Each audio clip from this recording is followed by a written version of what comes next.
You're listening to another episode of the Fredericksburg Strong Podcast.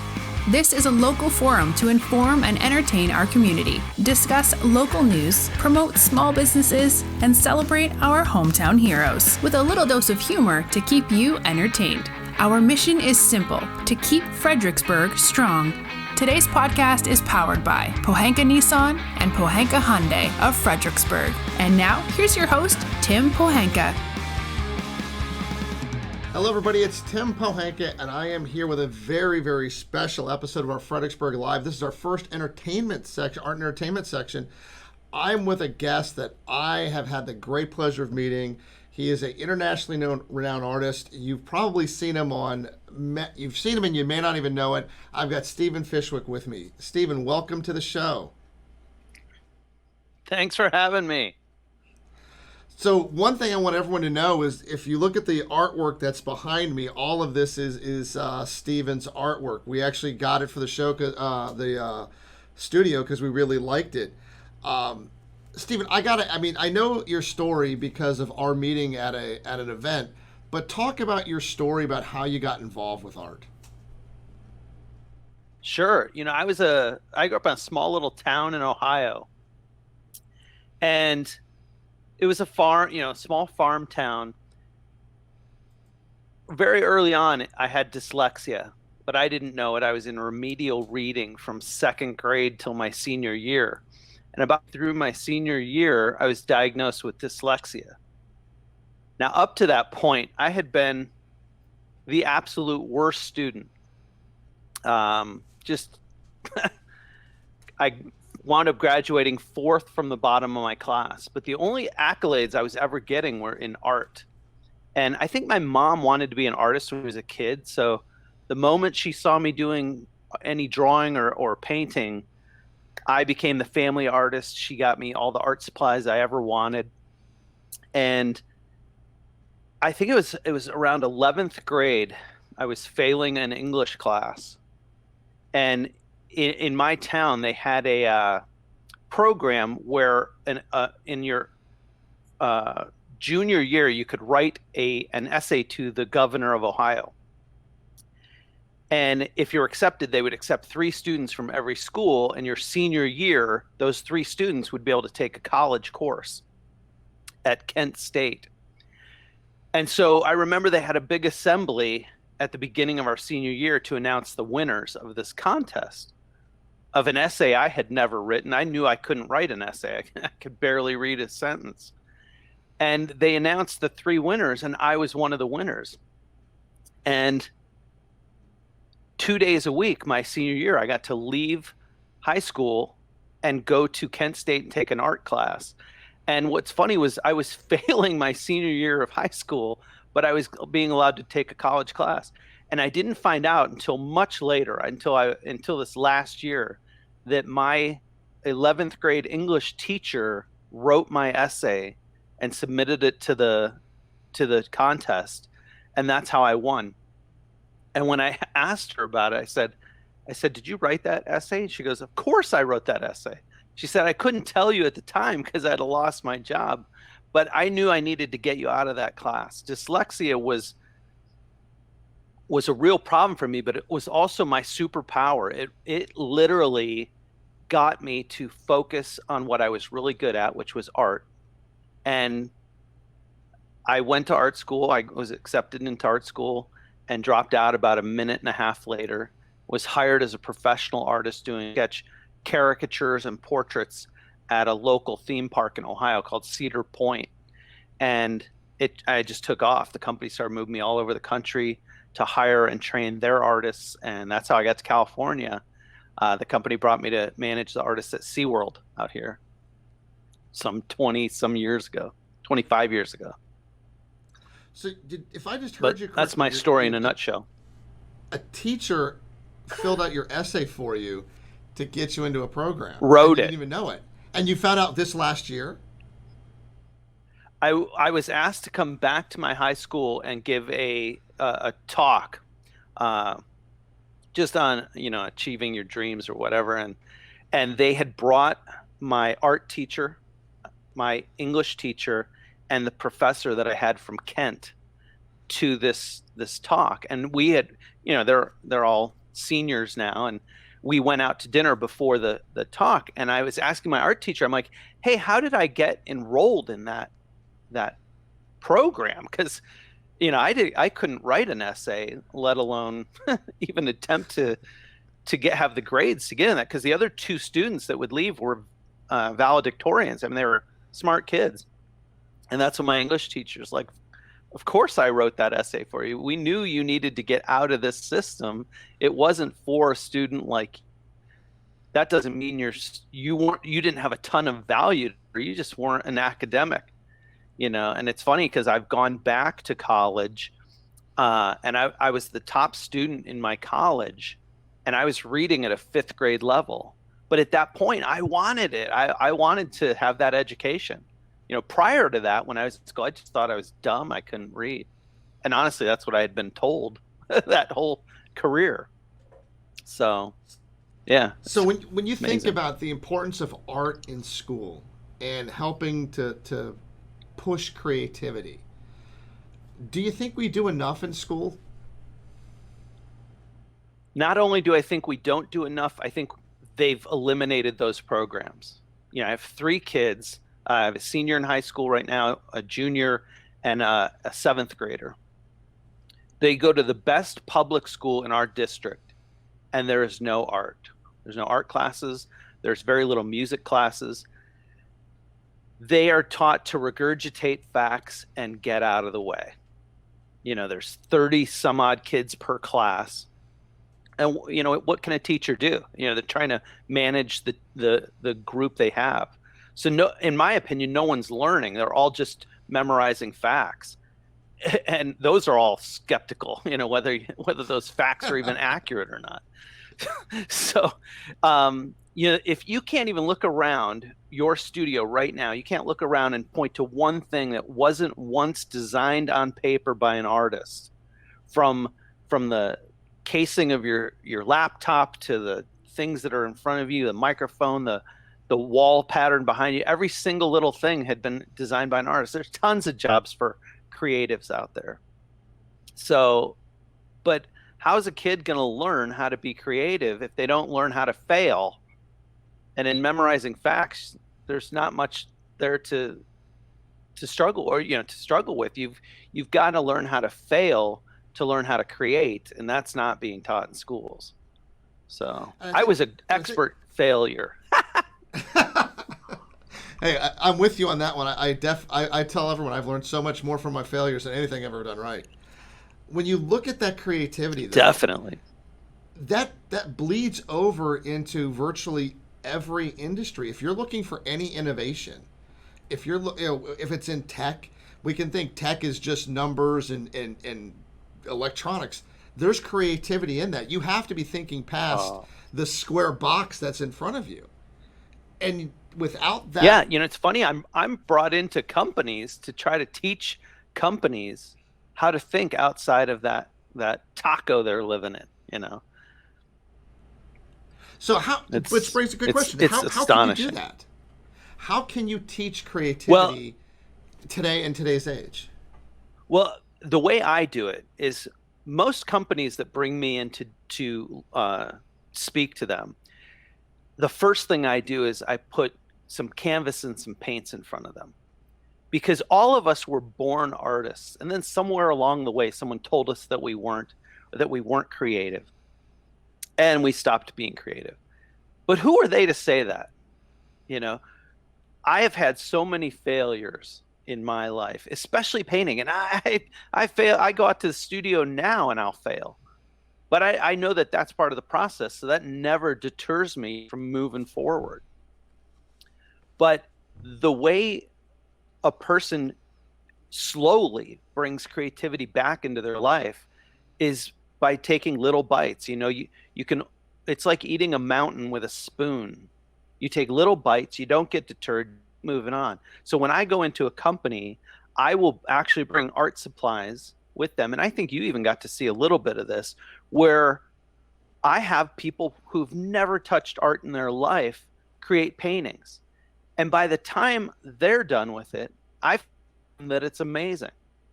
And the reason why I've convinced them it's amazing is because it is amazing. It came from their hands.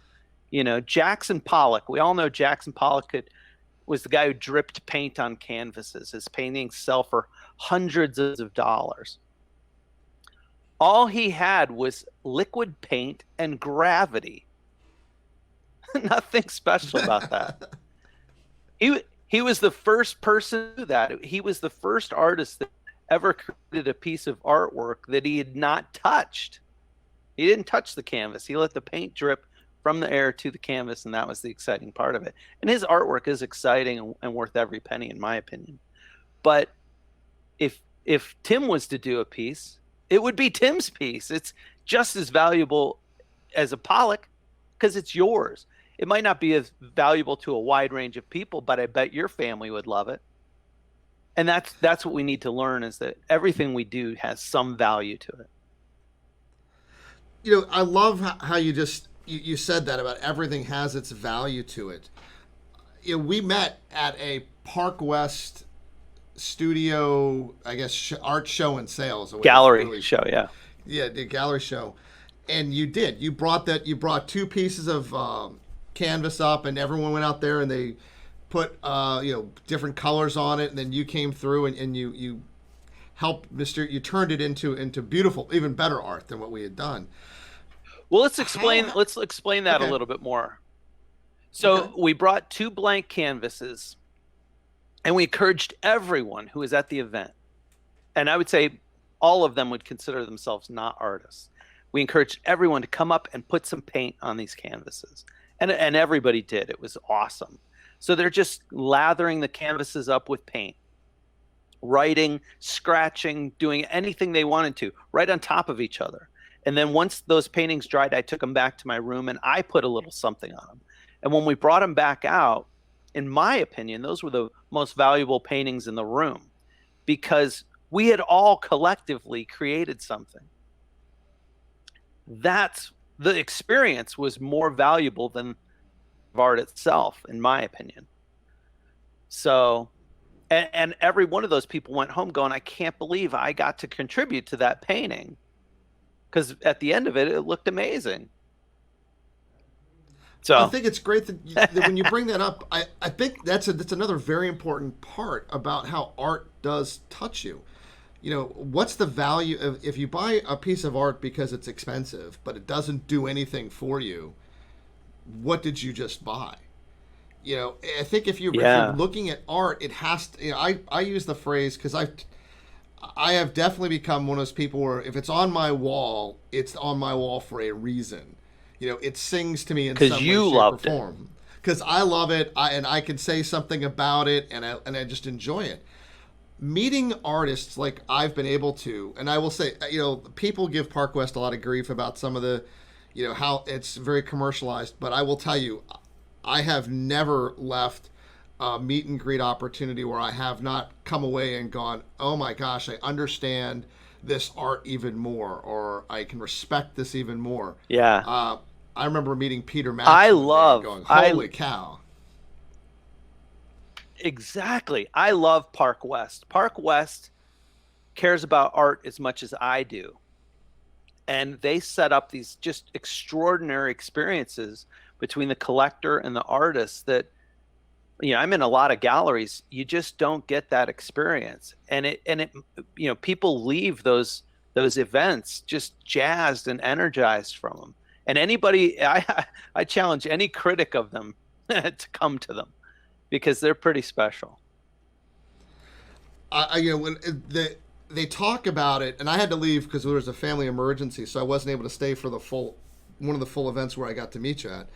But it was interesting listening to people talk about their collections and how attached they are and how individual those pieces mean. And you just talked about, you get a chance to meet people buying your art.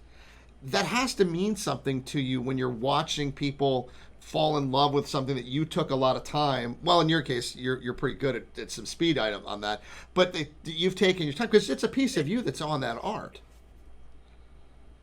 Well, it's so funny is, it's an extraordinary experience for the collector to meet the artist, but it's just as valuable to us to meet those collectors. These paintings to the artist are like little kids.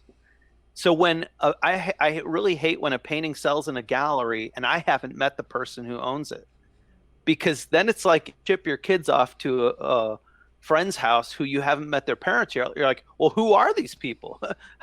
I need to meet these people before I'm okay with them having my kids. It's the same way with their paintings. I almost wish a little chip on every painting and have an app where I can pull up a phone and go, oh, there you are. You're over in Korea, or whatever.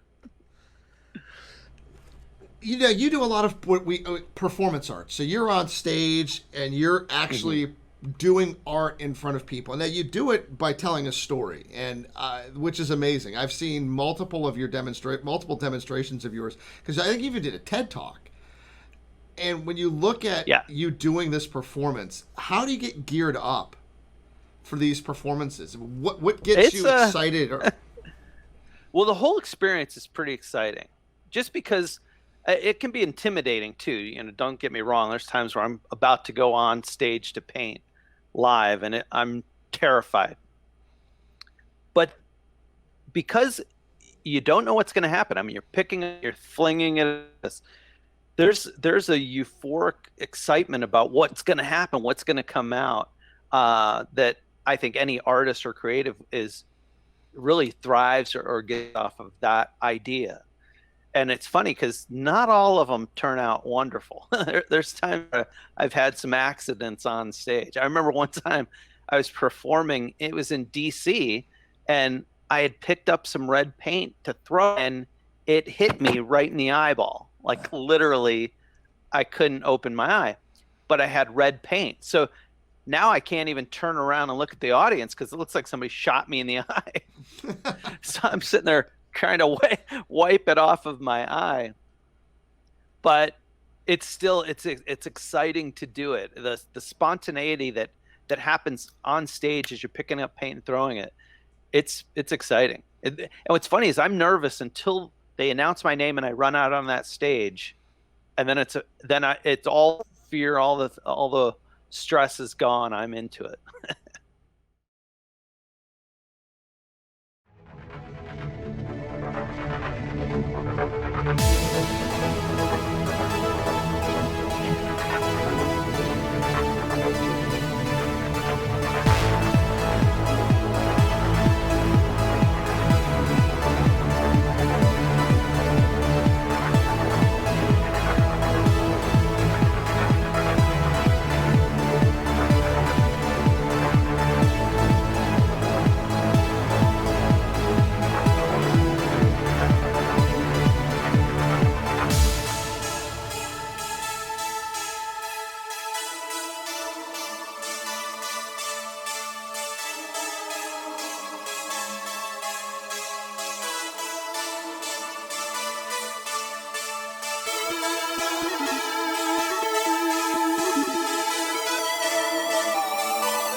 Over here, folks. We're at 32,000 going once, 32,000 going twice. All in. Sold it your way, $32,000 right there. Now you perform with music, you perform doing dancing, and you're telling a story at the same time. How much does the music play a part in what you're doing, or the energy you're getting from the crowd? Which is more important to you? Energy from the crowd's very important, but the music drives everything. So my wife and I, we have 3 kids, but my oldest kid, when he was about 5 years old, we were having a pool party, and somebody had come up to my wife and said, "Hey, I think your son has Asperger's," which is kind of an autistic spectrum thing. And my wife was ready to kill her. But about a month later, she had started getting him tested, and he was tested. He had ADHD and was diagnosed then with Asperger's. And it's funny because when he was diagnosed with ADHD, my wife came to me and she goes, "Hey, I think you should take this test." It was very clear that I have ADHD. They called it obnoxious and annoying and daydreamer when I was a kid, but now they call it ADHD. But one of the effects of that is that silence is deafeningly loud to a person with ADHD. They have to have music. They have to have some sort of sound or background noise going on. Even when I sleep, I have a noisemaker going. And so ever since I was a kid, I always painted to music, with music. The music moves me, and I love the energy that comes from the sound onto the canvas. And so when I perform and the music is loud, you almost trance where you're dancing with paint onto a canvas. It's all one motion and one thing. I guess it's probably like Tai Chi or something, or it's your whole Zen gets into it. But the music definitely drives the painting. Is there a specific artist that you paint better to than others?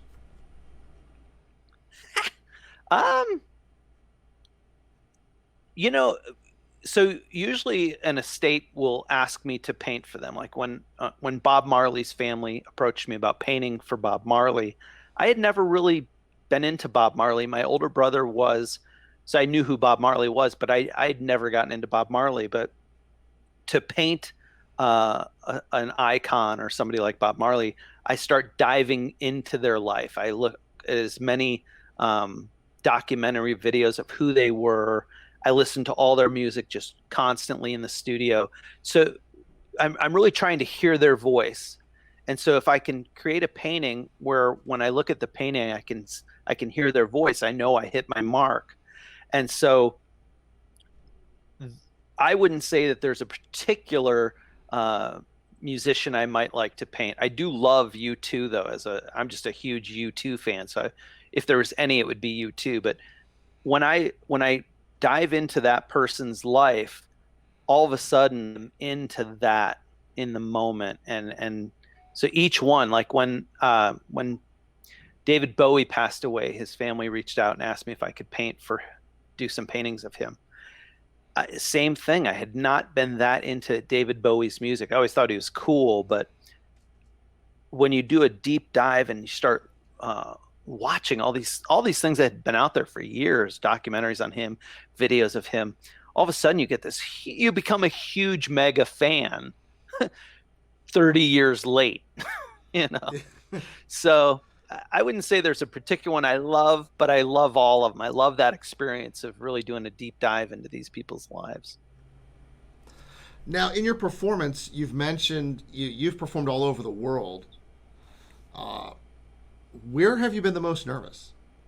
What venue did you go, oh my gosh, this is a big deal? Well, every time I go to the Middle East, my wife seems to up my life insurance policy. And I would say that's been the most nerve-wracking. I've performed in Kuwait. I've performed in Beirut, in Lebanon. And the cultural difference, when I first went to Kuwait was 2000, I think it was 2009. So it was right after our Iraq war experience. And so Kuwait and Iran and Iraq all touch each other. So going there, I was very fearful of Iran and Iraq, really.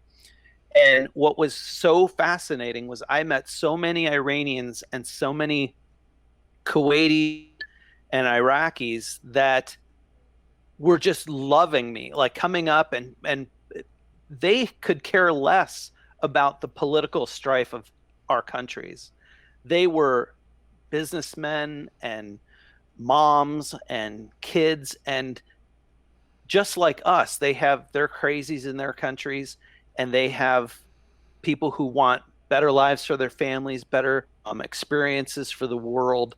And I was overwhelmed with just how receptive and loving and kind they were.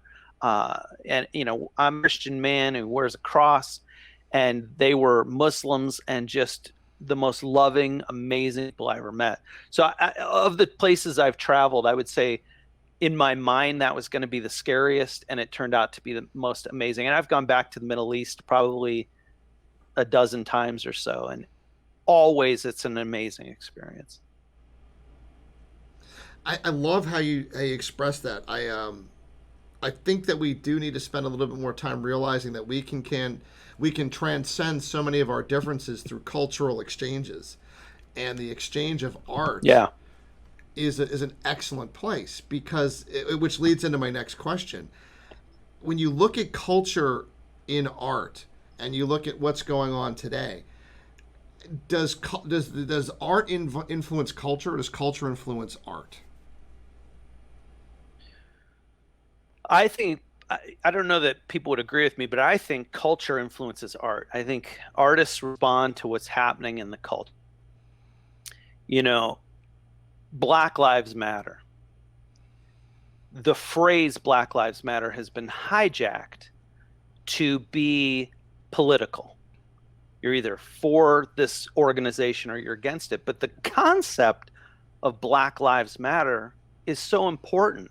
If a group of people don't feel 100% safe in this country, we as a country should rally around them and protect them and make sure that this is going to be safe. And honestly, in my opinion, we're at a precipice right now where something really good could come out of this if we allow it to. You know, if Black lives don't matter, no lives matter. And we do all agree that all lives matter, but there's one group that's really feeling like their lives don't matter. And so we need to protect them. But those who will protect them are the police.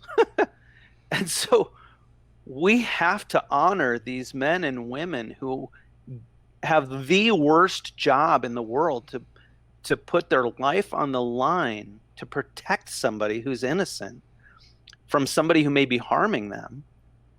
We've got to, one, give them grace and forgiveness and hold them accountable, and allow this good opportunity for conversation to happen and to change. Unfortunately, whether you love Trump or hate Trump, Trump did himself a disservice by not coming out and saying, man, Black Lives Matter. Let's make this right for these people. And then he could have done every single thing he is doing. But just by making a statement like that, it's so crucial that we start listening more than we need to talk. All of us, you know, we need to be able to hear more. But I think that's where artists are responding to the culture. There are artists that drive culture, but I think it still happens when an artist sees one thing in the culture first and then responds to it.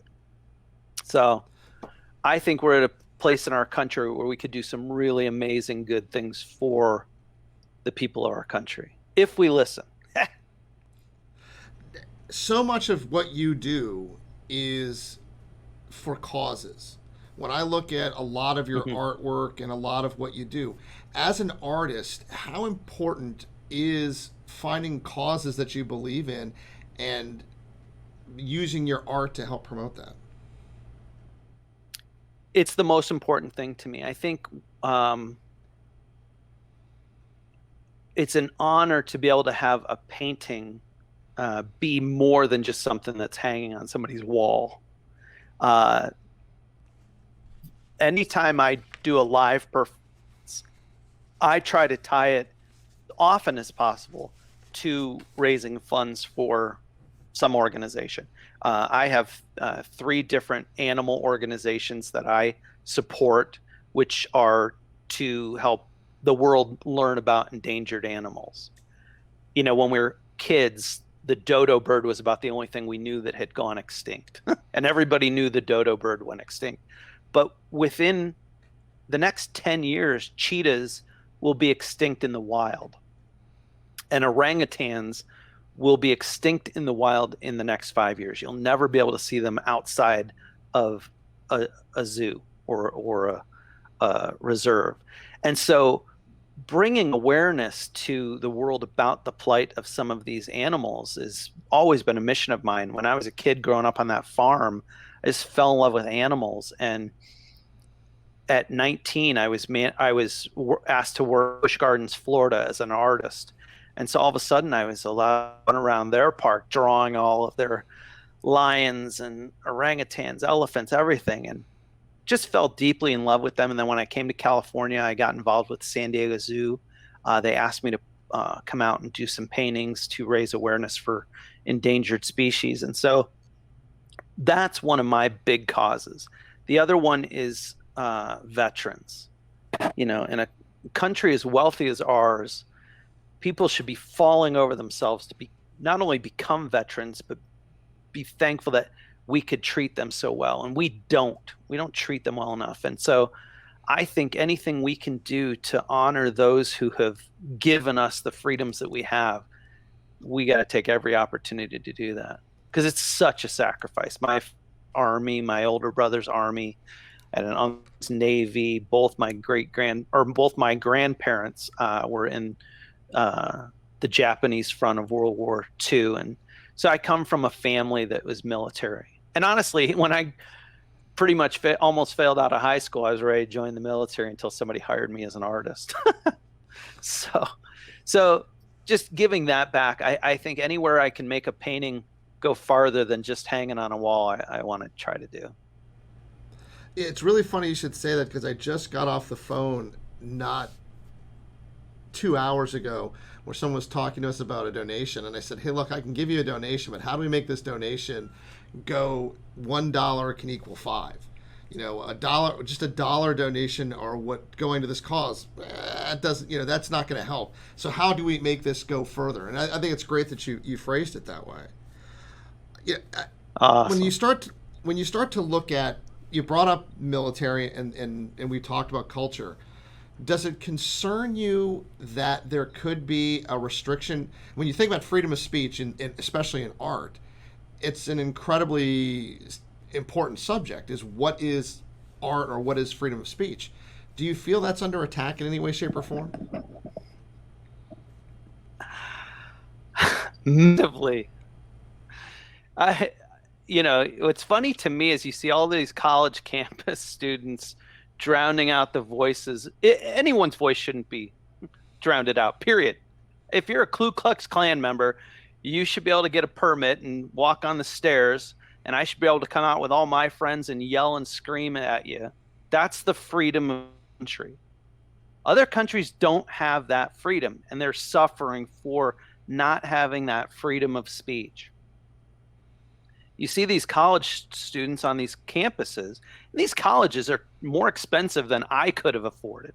And these kids are on campus screaming that their rights are being violated because someone used the wrong pronoun for them, and drowning out a conversation. I think that should be, and it has been in the past, a federal offense. If you prevent somebody's voice being heard in the United States, that should be a crime. And it has been in the past. It should be a crime if you shut down freedom of speech. You should do some time in jail. My opinion. But that's our biggest freedom. And if we lose that, we're no longer the United States of America. We're no longer the land of the free and the home of the brave. We have to protect that. Even if it's speech I don't like and don't want to hear, I want the freedom to come out and say, I don't like that speech and I don't want to hear it. And I'm going to turn my channel. Yeah. That's one of my concerns, is now that I've heard so much of this cancel culture, and I'm looking at some of these, where it could go, and you start to think, oh my God, art is the next area that they're going to start going through. And, maybe this artist Yeah. didn't say the right thing, or this wasn't done the right way. And we can lose so much of ourselves for the right reason or for the wrong reason. When we start to look at when we go back to your art, who are some of your influencers? I mean, who are people you've looked at and go, these are people I look at as key artists that have influenced what I do? Well, interesting. One of my biggest art influences, I would have said, is Salvador Dali. And it's not because I'm a surrealist. I don't even like art that much. But he was a draftsman. He was so good at painting from his imagination to look realistic like a photograph. He was a draftsman of the highest quality. And, little people know this, but Salvador Dali could walk into a physics lab, and he was a brilliant scientific mind that he used to say he would be a better artist if he wasn't a genius. A little arrogant, but he was so brilliant.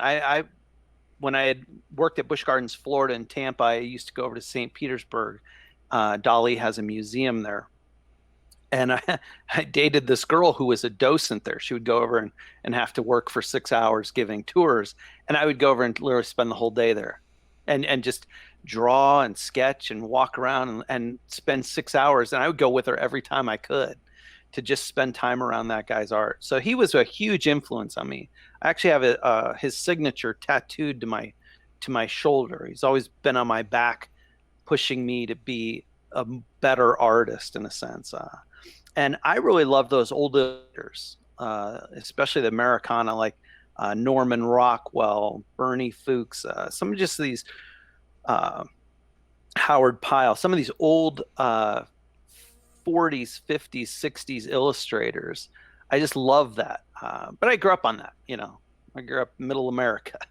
So those artists were huge to me. But some of the big artists who influence me on the world stage, Bono is just an extraordinary, even the whole band of U2 is extraordinary if you know their story. I mean, they've been together since they're 14, 15, and 16 years old, and just decided that that's what they wanted to do, even when they were terrible at it. Their first concert was on a lunch table in their lunchroom, and none of them knew how to play an instrument except Edge. He knew how to play the guitar, but everybody else was just kind of tuning their instruments. But they said, that's what we want to do, and they focused on it. And so those are some of the people who've really influenced me. Martin Luther King and Malcolm X have influenced me because they were so unafraid to walk against the grain and try to make life for everyone. Malcolm took a longer time to see that vision for everyone, but he did, and he was rightfully so. But they're artists in the same sense of they had a vision, they knew what they wanted to do, and they made plans and pushed out to go do that. And it was a vision that wasn't there yet. Nobody else had seen that vision, which is exactly what an artist does. An artist gets an idea or gets inspired by something, and then they move forward to making it a real thing, just like Einstein did. Einstein works in physics, I work in paint. If you were to pick the most impressive living artist today, who would you say that would be? Other than yourself. We're gonna exclude yourself from this, so you don't have to worry about. We'll leave that out. There's a guy named Michael Cheval, a Park West artist that blows my mind every time I look at it. He is a surrealist. And but I look at his paintings, I'm like, what does this take? One painting looks like it takes a lifetime to do. And it's so detailed in every little tiny microbe moment. And then there's another artist, Michael Flohr, and that's Flohr. And I know him personally, and he definitely is on the spectrum of ADHD and kind of idiot savant type stuff. But I've watched him paint, and he literally, like, sitting with him while he's painting, he will talk to me more than he's looking at his canvas. And the canvas, every stroke is exactly where it needs to be the entire time. It's almost like he's sword fighting with the canvas while he's having a conversation with me. And the paintings are brilliant. So if you get a chance to look up Michael Floor, just brilliant paintings. And he's just an impressionist. You know, his artwork is just unbelievably colorful, unbelievably realistic in a complete mess of paint. It's beautiful. So if you could, obviously you've talked about how important Dali was to influence you, but if you could meet two artists from the past and talk to them, who would you want that to be? Well, definitely Dali. I would love to spend some time with Salvador Dali. And I think I'd love to meet Picasso, but from what I know of Picasso, he'd be so arrogant. I don't know that I'd get along too well with him. But just because of the level, people look at a Picasso or know Picasso too well. Will look at a Picasso and think, I could do that. It looks like a little kid's drawing, and it does. But what they don't know about Picasso is he was a child prodigy. He was being like masters when he was 7, and he did some of the most amazing realistic paintings when he was 14 and 15 years old. And it got to the point when he was 20 years old that he had realized that he had missed painting like a child. He had painted like a master as a child. And so at 20, he devoted the rest of his life to teaching himself to paint like a child. And his father almost disowned him for that, because he was such a famous name by the time he was 20, because he was like, Wolfgang Mozart. And all of a sudden he's reverting back and trying to take out of his art that we know, or that he had already known. And that's why his paintings are so extraordinary, because he intentionally moved in that direction. So I think I'd love to meet Picasso. It's pretty. Now, one thing that I've always wondered is, what does an artist have on their walls and in their art collection? So what's in your collection? My paintings. If I hung my paintings, I'm going to be working all the time. I'd be like, oh, that needs a little more white on it, or whatever. I pull it off the wall and keep painting it. I do have one painting in my home that is mine, and it's because my wife wanted it. And it's in our living room, and it's a giant 8-foot Elvis painting. When I started working with Elvis prizes, I did like 25, 30 paintings of Elvis. And my wife, who is not an Elvis fan at all, was like, we're keeping that painting. And it's the size of a door. And it's actually painted on an $8 piece of holy dirty plywood from Home Depot. But that's the only piece I have of mine in my home. I have Michael Floor paintings. I have a couple of those. I have a Weiland painting, the guy who paints the whales, Weiland. Yep. And I have multiple artists that I've encountered that we have paintings. And so my house is full of artists that I've known and was motivated by or inspired by, that we have all throughout our house. But none of my painting, I can't stand to look at my own paintings, because I just want to keep painting them. They're never done until they get shipped out. Yeah, that's when they're finally complete. Now, when you start to look at all of the different icons that you have painted, and you have painted, going through your entire collection, it's hard to see who you may have missed. Is there one that you that you look at and you go, that's the one that I'm the most excited to paint, or the one that really gets you every time you do it? For sure. It's Jimi Hendrix. This was probably about 10 or 11 years ago. I was performing Jimi Hendrix at Mandalay Bay for a big licensing show.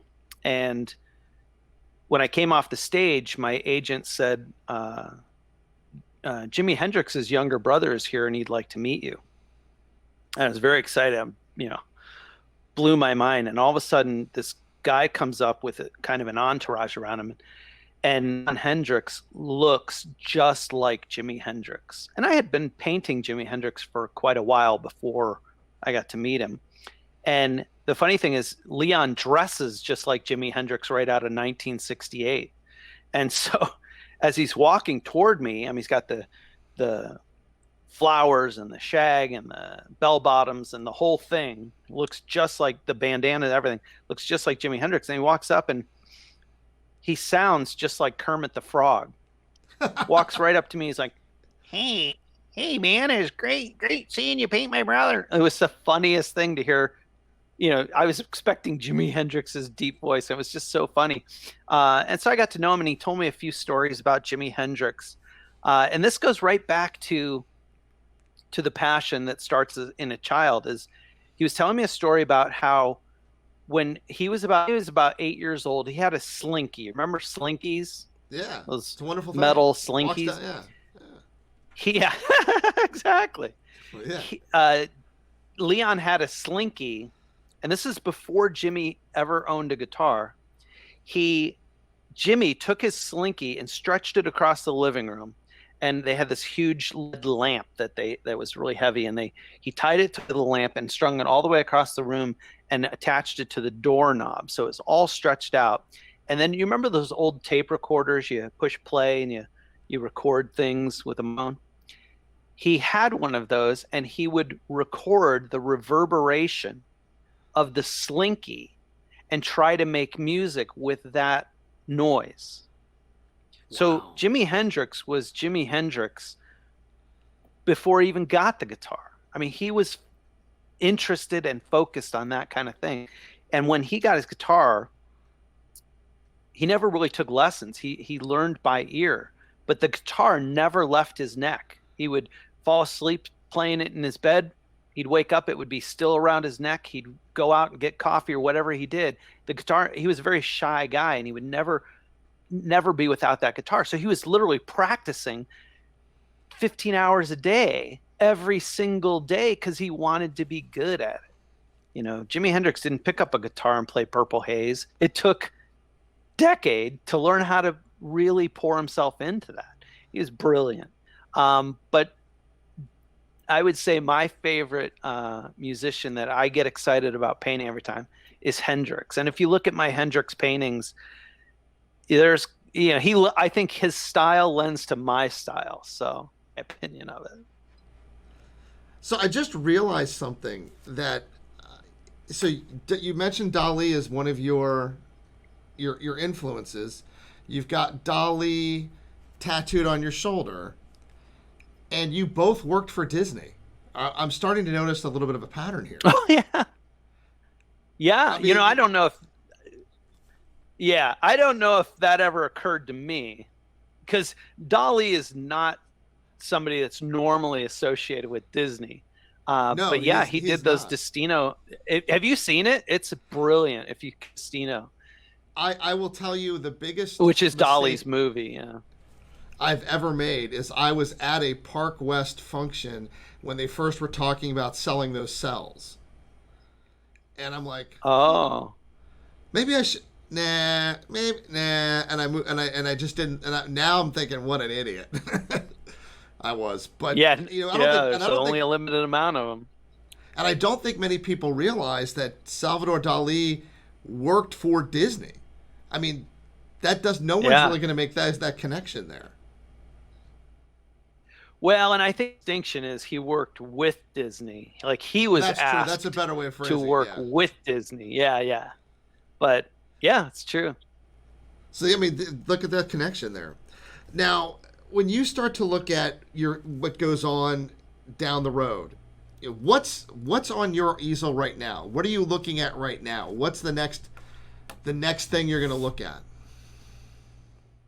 So that's good. I've always been a goal-driven person. Like I say, I think I want to do this, and then I put all my thought and energy into moving in that one direction. when I started doing live painting, someone at church had asked me if I could paint on stage while the band played. I said, sure, how long do they play for? And they're like, oh, like 10 minutes. I'm like, whoa. So I started doing these quick portraits in 10 minutes.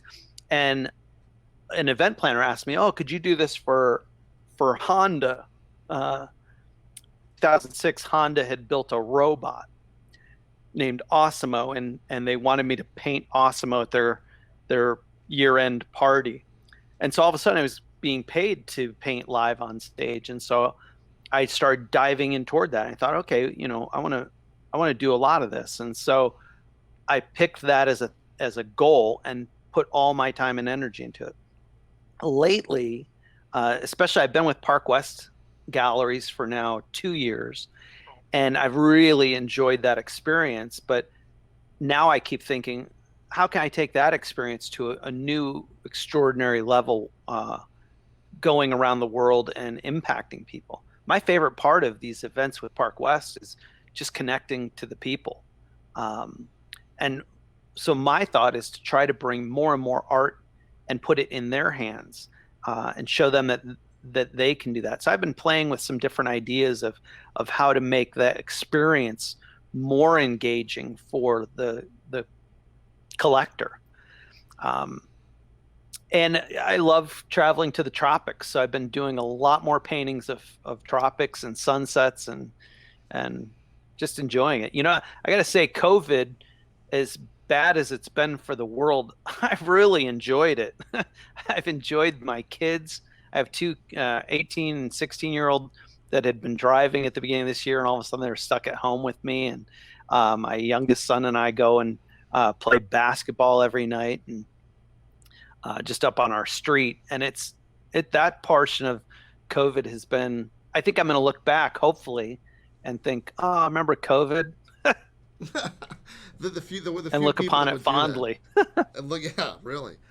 So if it keeps getting worse, it may change, but I think we know what you mean. Yeah. If you could only paint with two colors for the rest of your life, what would they be?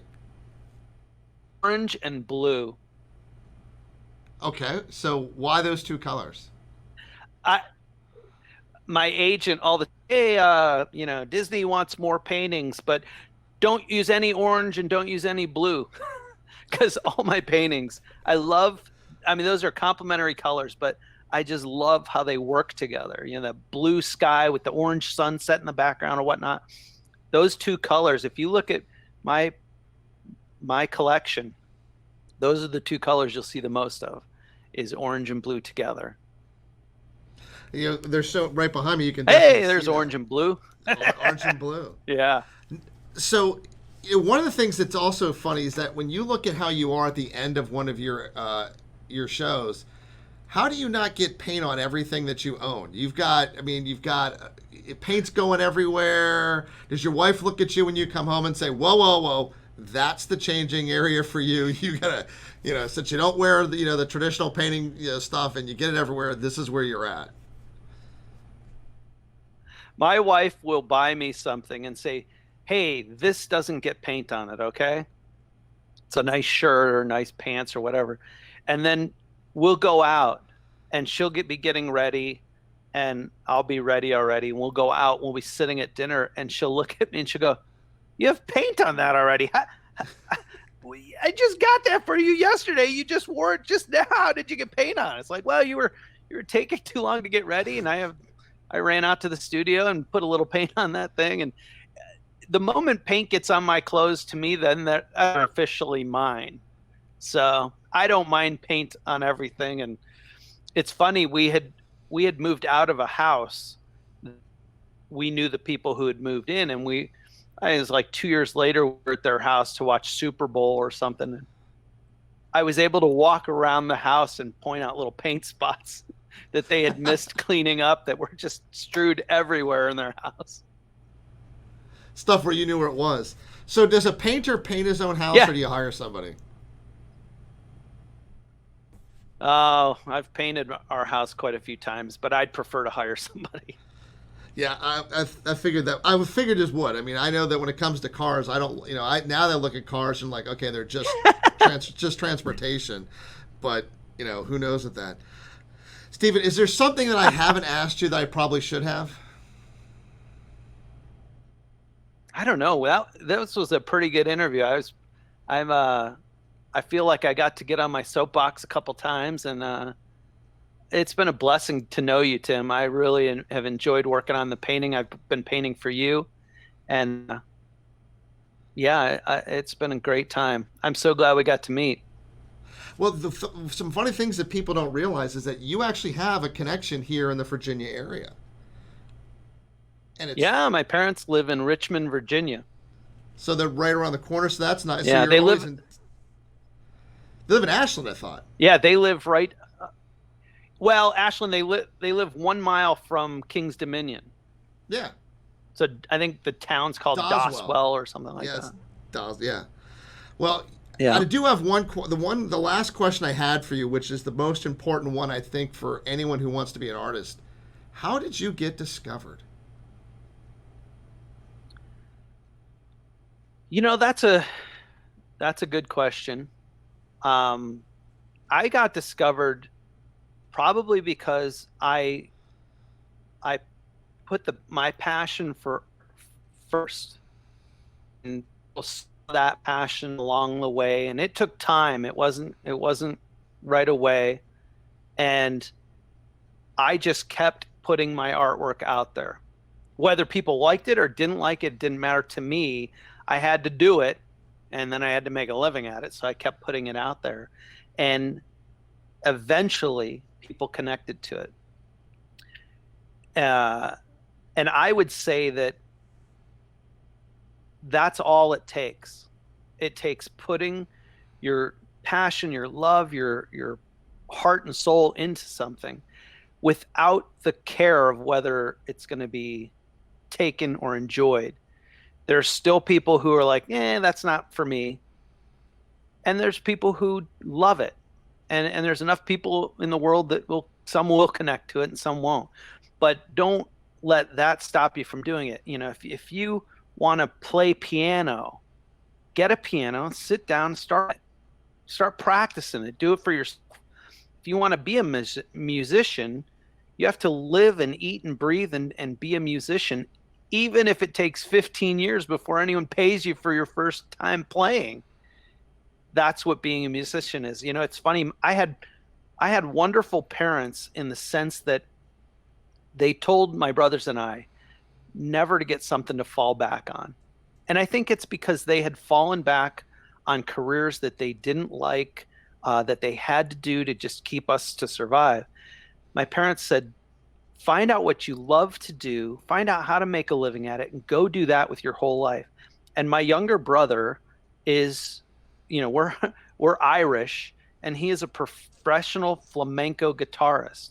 That's all he does. He plays flamenco guitar for schools, for restaurants, for events, in Mexico for concerts. He's gone to Spain, but that's what he wanted to do. And he lives within the means of a guy who plays guitar, flamenco guitar, for a living. But that's what he wanted to do with his whole life. And so I think that was one of the most valuable things is people are doing what you want to be doing. And the only difference is that they don't stop. They keep going no matter what. So if you are an accountant, but you always wanted to do this one thing, start putting 30 seconds a day of that thing back into your life, because 30 seconds will turn into 5 minutes, will turn into an hour, will turn into every waking moment, but not without that first 30 seconds of putting it back into your life and doing it religiously. So I think that is possibly the best way to leave any interview or discussion is about how people can really impact their future. Stephen, thank you so much for getting up early to talk with us today. I couldn't be any more excited about today. It was a nervous day for me because I was like, oh my God, I get to talk to Stephen on the camera. I appreciate what you do. Thank you for being, for noticing that your artwork is in our studio as well. And I appreciate it. My pleasure. Thanks so much, Tim. Everyone, this has been a Fredericksburg Strong episode talking with Stephen Fishwick. If you have a chance, we're going to post his website information, Facebook page, we'll put all his contact. Take a look at it. And if you like the artwork that's behind us, remember one thing, art doesn't always have to be, it's not a hard thing to collect. There's lots of different ways to do it, so please take advantage of it. Thank you all. We'll talk again. Thanks for listening to the Fredericksburg Strong Podcast. Be sure to visit fredericksburgstrong.com to join the conversation, access the show notes, and discover our fantastic bonus content, as well as submit a request for you or your organization to appear on one of our future episodes. See you next time with another exciting episode of Fredericksburg Strong.